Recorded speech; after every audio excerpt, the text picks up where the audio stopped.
இந்த 30 ஆண்டுகளில் per capita income கடைசியில் இருக்கின்ற மாவட்டம் விழுப்புரம் மாவட்டம். இந்த 30 ஆண்டுகளில் ஹியூமன் டெவலப்மெண்ட் இண்டஸ்ட்ரீஸில் கடைசியில் இருப்பது இந்த விழுப்புரம் மாவட்டம். தொழிற்சாலையில் இல்லாத ஒரு மாவட்டம், வேலை வாய்ப்பு இல்லாத ஒரு மாவட்டம். ஆனால் ஒன்றிலே முதலிடத்தில் இருக்கிறது, டாஸ்மார்க் விற்பனையில். டாஸ்மார்க் விற்பனையிலே முதலில் இருக்கிற மாவட்டம் விழுப்புரம் மாவட்டம். கல்வியிலே கடைசியில் இருக்கின்ற மாவட்டம் விழுப்புரம் மாவட்டம். குடிசையிலே அதிகமாக இருக்கின்ற மாவட்டம் விழுப்புரம் மாவட்டம். இதுதான் வளர்ச்சியா? இந்த மாவட்டத்தில் உள்ள விக்கிரவாண்டி தொகுதி இருக்கிறது, அது இன்னும் மோசமாக இருக்கிறது. எத்தனை அமைச்சர்கள் வந்தீர்கள்? இதற்கு முன்பு இருந்த சட்டமன்ற உறுப்பினர் திமுகவை சார்ந்தவர். இந்த தொகுதிக்கு ஏதாவது செய்தார்களா? இல்லை. தொகுதி மக்களுடைய நீண்டகால கோரிக்கை, இந்த மாவட்ட மக்களுடைய நீண்டகால கோரிக்கை நந்தன் கால்வாய் திட்டம். நம்முடைய ஏஜி சம்பத் அவர்கள் இருக்கின்றார், அவருடைய தந்தை ஏஜி கோவிந்தசாமி அவர்கள். அவர்தான் திமுகவுக்கு இந்த உதயசூரன் சின்னத்தை கொடுத்தார்கள். அந்த சின்னத்தை பறித்து அவரை வெளியேற்றி விட்டார்கள். அதுதான் திமுக. பிறகு ஏஜி சம்பத் அவர்களையும் வெளியேற்றி விட்டார்கள். அவருடைய தந்தை வேளாண் துறை அமைச்சராக இருந்த நேரத்தில் அப்பொழுது இந்த திட்டத்தை அறிவித்தார், கொண்டு வந்தார், அறிவித்தார். அப்பொழுது ஏஜி அவர்கள் நந்தன் கால்வாய் திட்டம், 44 கிராமத்தில் உள்ள ஏரிகளை நிரப்புகின்ற திட்டம். மழை காலத்திலே வீணாக ஆற்றில் தண்ணீர் செல்கிறது, அந்த தண்ணியை திருப்பி இந்த பக்கம் திருப்பி கால்வாய் மூலமாக ஏரிகளை நிரப்புகின்ற திட்டம் இது. அது இல்லாமல் தென்பெண்ணை ஆற்றில் இருந்த ஆண்டுதோறும் 5 முறை வெள்ள அபாயம் இருக்கும், அங்கிருக்கின்ற தண்ணியை திருப்பி விட வேண்டும் இந்த திட்டம். ஆனால் ஒவ்வொரு தேர்தல் நேரத்திலும் ஸ்டாலின் அவர்கள் இங்கே வந்து நாங்கள் வெற்றி பெற்றால் நந்தன் கால்வாய் திட்டத்தை நிறைவேற்றும், வெற்றி பெற்றால் நந்தன் கால்வாய் திட்டத்தை நிறைவேற்றும்.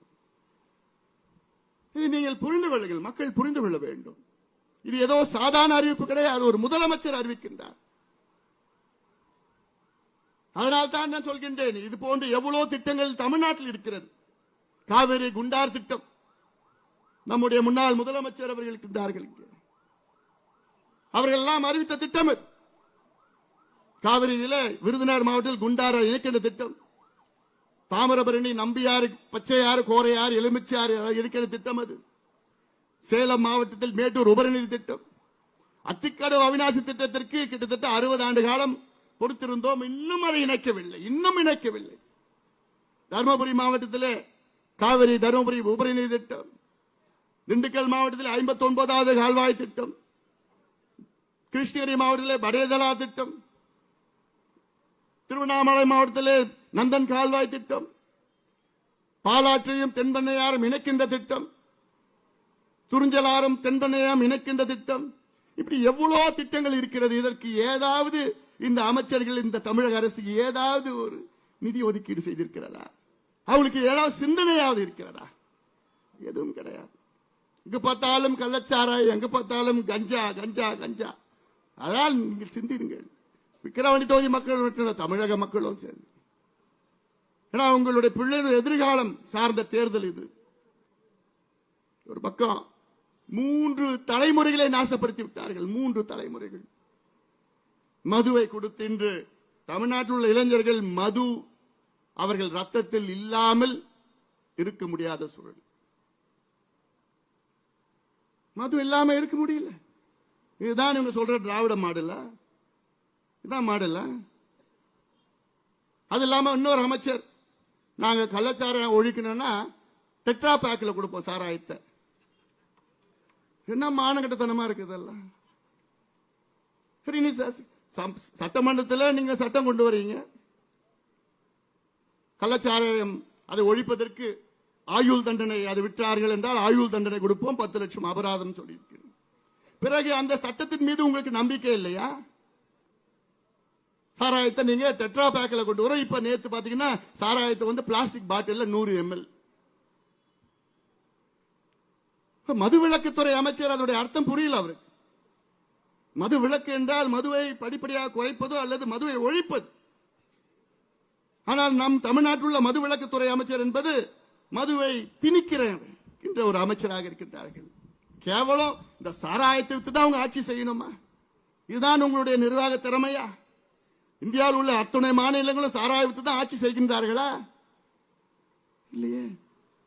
எவ்வளவு திட்டங்கள் இருக்கிறது, தமிழ்நாடு எவ்வளவு இயற்கை வளங்கள் இருக்கிறது, அதை சரி செய்ய வேண்டும். ஆனால் அதைத்தான் நீங்கள் கொள்ளையடித்துக் கொண்டிருக்கிறீர்கள். காவிரி ஆத்துல தடுப்பணை கட்டணும்னு சொன்னா நாங்க கட்ட மாட்டோம், ஏன்னா மணல் கொள்ளை அடிக்க முடியாது. நாங்க துடிச்சிட்டு இருக்கிறோம்.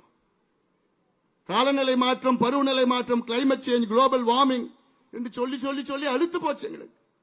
வருகின்ற மழை காலத்திலே தண்ணீரை மிச்சப்படுத்துங்கள், சேமியுங்கள், அதற்கு தடுப்பணை கட்டுங்கள். தடுப்பணை கட்டினா மணல் எடுக்க முடியாது, மணல் கொள்ளை அடிக்க முடியாது. அதுக்காக தடுப்பணை கட்ட மாட்டோம். இதெல்லாம் தொடர்ந்து சொல்லுகின்ற தமிழக அரசுக்கு ஒரு பாடத்தை நீங்கள் புகட்ட வேண்டும். நம்முடைய அருமை நண்பர் அண்ணாமலை அவர்கள் சொன்னது போன்று, நம் தலைவர்கள் எல்லாம் சொன்னது போன்று, தெரு தெருவாக அங்கே அமைச்சர்களும் சரி, ஆளும் கட்சியை சார்ந்த சட்டமன்ற உறுப்பினர்கள், அவர் கட்சிக்காரர்கள் எல்லாம் இருக்கின்றார்கள். காவல்துறைக்கு என்னுடைய வேண்டுகோள், நாங்களும் பொறுத்து பொறுத்து பார்த்தோம். எங்க பொறுமைக்கும் எல்லாம் இருக்கிறது. சட்டத்தை நாங்கள் மதிக்கின்றவர்கள். என் தம்பிகளை ஓரளவு கட்டுப்படுத்த முடியும் என்னால.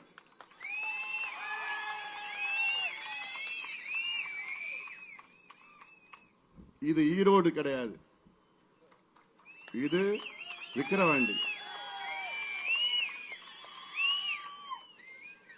கண் அசைச்சா போதும், சொல்லக்கூட வேண்டாம். ஆனாலும் நாங்கள் சட்டத்தை கட்டுப்படுத்துவோம், சட்டத்திற்கு உட்பட்ட நாங்கள் செயல்படுவோம். நியாயமாக இந்த தேர்தல் நடைபெற வேண்டும். தமிழ்நாட்டில் பஞ்சாயத்து தேர்தல் கூட நியாயமா நடக்கும். ஆனா இந்த விக்கிரவாண்டி சட்டமன்ற தேர்தலில் அதை விட மோசமா, ரொம்ப மோசமா. இங்க தேர்தல் அதிகாரின்னு ஒருத்தர் இருக்கிறார், அவர் எங்க இருக்கிறான்னு யாருக்கும் தெரியல. டிஆர்ஓ, ஒரு டிஆர்ஓ தேர்தல் அதிகாரியை போட்டா அமைச்சர் வந்தோன்னு செல்யூட் அடிக்கிறாரு. ஏன் எம்எல்ஏ போனாலே செல்யூட் அடிக்கிறாரு. இவர் என்னத்த தேர்தலில் நடத்த முடியும்? நாங்க அன்னைக்கு ஐயா கூட்டத்துக்கு வராரு, ஐயா கூட்டத்துக்கு வந்த சிந்தாமணிக்கு போறாரு. அங்க பார்த்தா திமுக காரங்க 4 மணிக்கு பெண்கள் இங்க வந்தீங்கன்னா உங்களுக்கு எல்லாருக்கும் 2000 ரூபாய் கிடைக்கும். ஐயா கூட்டத்துக்கு, ஐயா கூட்டத்துக்கு யாரும் போக கூடாதான். அங்க போகாம இங்க யாராவது வந்தீங்கன்னா 2000 ரூபாய் பெண்களுக்கு கொடுப்போம்னு இப்படி பணத்தை வைத்து அநியாயம் செய்து கொண்டிருக்கின்றார்கள். நாளைக்கு என்ன செய்வாங்க அதுவும் ஞாபகம் வச்சுக்கோங்க. நாளைக்கு உங்களுடைய பெண் பிள்ளைகளை அடைச்சி வச்சு நீங்க திமுக ஓட்டு போடலன்னா உங்க பொண்ணு பிள்ளைகளை அடைச்சி வச்சு போய் ஏதாவது செஞ்சிடுவோன்னு மிரட்டுவாங்க. அந்த நிலைக்கும் அடுத்த தேர்தலில் போவாங்க, அது நடக்கும். அதனால அவங்க காசு கொடுத்தானா நீ போயிடாதீங்க. அதை எப்படி உடைக்க முடியும்னு எனக்கு பண்ண முடியும். ஆனா நாங்களும் காவல்துறைக்கு நாங்க கம்ப்ளைண்ட் கொடுக்கிறோம், புகார் எத்தனை புகார் கொடுத்துட்டு இருக்கிறோம். நடவடிக்கை எடுக்கலன்னா அதுக்கப்புறம் ஒன்னும் செய்ய முடியாது, நாங்களும் பார்த்துப்போம். அதனால இதையெல்லாம் சிந்தித்து பாருங்கள். தேர்தல் எங்களுக்கு நியாயமா நடக்கணும். ஏன்னா இன்னைக்கு இந்த தேர்தலை பொறுத்தவரை எல்லா கட்சிகளும் நம்முடைய வெற்றி வேட்பாளர், தேசிய ஜனநாயக கூட்டணி வேட்பாளர் சி அன்புமணிக்கு வாக்களிக்க முடிவு செய்து விட்டார்கள். எல்லா கட்சிகளும் நான் சொல்கிறேன், இன்க்ளூடிங் திமுக. திமுக கட்சிக்காரர்களும் இங்க இருக்கின்ற வாக்காளர்களும் அன்புமணி அவர்களுக்கு வாக்களிக்க முடிவு செய்து விட்டார்கள். எல்லா கட்சிகளும் சரி, எல்லா சமுதாயங்களும் சரி. திமுக தானே அதுல பிஹெச்டி பண்ணிருக்கிறாங்க. இந்த சமுதாயத்தை 2 சமுதாயத்தையும் மோத விடணும், 2 சமுதாயத்துக்கும் சண்டை போட்டு விடணும். ஏன்னா அப்பதான் அந்த வாக்குகளை அவங்க பறிக்க முடியும், இந்த வாக்குகளை அவங்க பறிக்க முடியும். இதுதான் காலகாலமாக செய்து கொண்டிருக்கின்ற சூழ்ச்சி செய்து கொண்டிருக்கின்ற திமுக. இதையெல்லாம் முறியடித்து நிச்சயமாக இந்த தேர்தலில், இந்த இடைத்தேர்தலில் நம்முடைய வெற்றி வேட்பாளர் அன்புமணி குறைந்தது 50,000 வாக்குகள் வித்தியாசத்திலே வெற்றி பெறுவார். அது உறுதி, அது உறுதி, அது உறுதி. அதனால தான் இங்கே அத்துணை தலைவர்களும் இங்கே வருகை தந்திருக்கின்றார்கள். பொறுமையாக இங்கே அவ்வளவு எழுச்சியாக பேசி அவருடைய உணர்வை உங்களிடம் வெளிப்படுத்தியிருக்கின்றார்கள்.